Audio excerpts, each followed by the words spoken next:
एक रहस्यमय श्मशान जिसका नाम था महाचिता वन। यहाँ कोई सामान्य चिताएं नहीं जलती थीं, बल्कि यहाँ केवल वो कन्याएं लाई जाती थीं जिनकी मृत्यु विवाह से पहले हो जाती थी। वर्षों से ये परंपरा चली आ रही थी।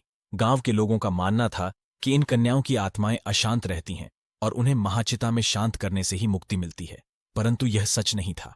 यह श्मशान केवल एक मृत्युस्थल नहीं था, यह एक जाल था, क्योंकि उसी श्मशान के नीचे हजारों वर्षों से तंद्रा में सोया था एक शापित तांत्रिक, त्रिकाल भैरव, जो एक महान योगी था, परंतु अंधकार और शक्ति की भूख में उसने अधर्म की राह पकड़ ली थी। त्रिकाल भैरव ने मृत्यु से पहले एक मंत्र सिद्ध किया था जिससे वह मरने के बाद भी आत्माओं को अपने अधीन कर सकता था, परंतु उस सिद्धि के लिए उसे चाहिए थी निर्दोष कन्याओं की अशांत आत्माएं।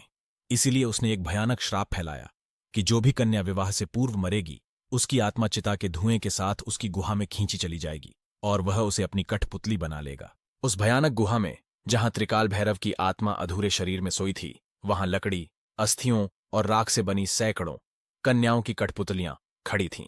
वे बोल नहीं सकती थीं, पर उनकी आंखों से निरंतर आंसू गिरते थे। वे जीवित नहीं थीं, पर मरी भी नहीं थीं। वे केवल अवश में की गई आत्माएं थीं, और हर पूर्णिमा पर तांत्रिक का एक छोटा सा अंश जागता था और उनमें से किसी एक को बलि देकर अपनी चेतना को शक्ति देता था। एक दिन गांव की एक सुंदर, बुद्धिमती स्त्री यशोधरा को एक रहस्यमयी सपना आया। उसने देखा कि एक दिव्य कन्या उसके गर्भ में आएगी, पर उसका जन्म चिता पर होगा, मृत्यु से। गांव वालों ने इसे अपशगुन माना और जैसे जैसे यशोधरा का गर्भ बढ़ता गया, गांव का भय भी। एक दिन गांव में अचानक महामारी फैल गई। उसी में यशोधरा की मृत्यु हो गई और उसकी चिता भी महाचिता वन में ले जाई गई। पर चिता जलते समय कुछ असामान्य हुआ। चिता की अग्नि अनीली हो गई, राख उड़ने लगी और हवा में गरजते शब्द गूंजे। जहां मृत्यु होती है वहीं जीवन भी जन्म लेता है। मैं आती हूं अग्नि से तुझे भस्म करने, त्रिकाल। चिता की अग्नि जब बुझी तो वहां राख के ढेर में एक नवजात कन्या सो रही थी, पर उसकी आंखें सामान्य नहीं थीं।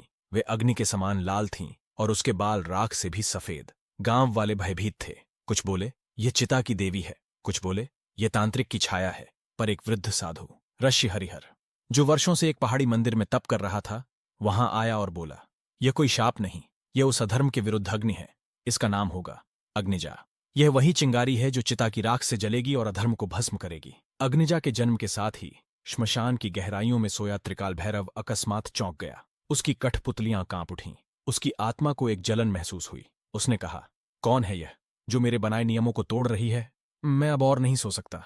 अगली पूर्णिमा पर मैं जागूंगा और उसे भी अपनी कठपुतली बनाऊं। एक निर्जन स्थान जहां वर्षों से कोई चिता नहीं जली थी, लेकिन आज वहां जल रही थी एक अजीब सी गाढ़ी नीली ज्वाला वाली चिता, और उस चिता के चारों ओर घूम रहा था वही तांत्रिक दैत्य क्रौर्य। वह बुदबुदा रहा था, हे मृत्यु के पार की आत्माओं, सुनो मेरी पुकार।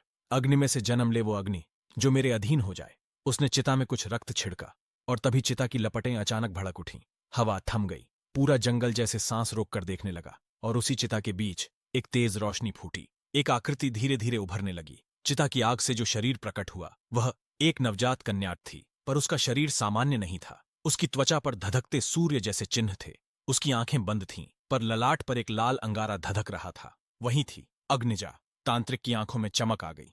वाह, चिता से जन्मी कन्या, आग की देवी, अब तू मेरी कठपुतली बनेगी, मेरे लिए मृत्यु के द्वार खोलने वाली बनेगी।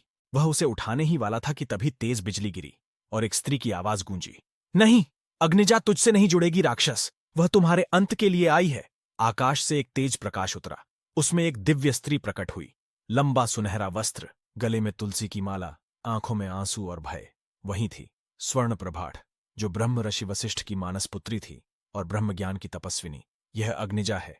इसका जन्म एक महाशक्ति की कृपा से हुआ है। यह तुम्हारे अधीन नहीं होगी। क्रौर्य चीखा, यह चिता मेरी है, यह जन्म मेरी तंत्र विद्या का है। स्वर्णप्रभा बोली, तू मांस से शरीर खींच सकता है, पर आत्मा को नहीं बांध सकता। अग्निजा की आत्मा अग्निदेव ने भेजी है और यह ब्रह्मांड को जलाने या बचाने में सक्षम है। तांत्रिक क्रौर्य ने अपनी जटाओं से राख निकाली और एक भयानक मंत्र पढ़ा।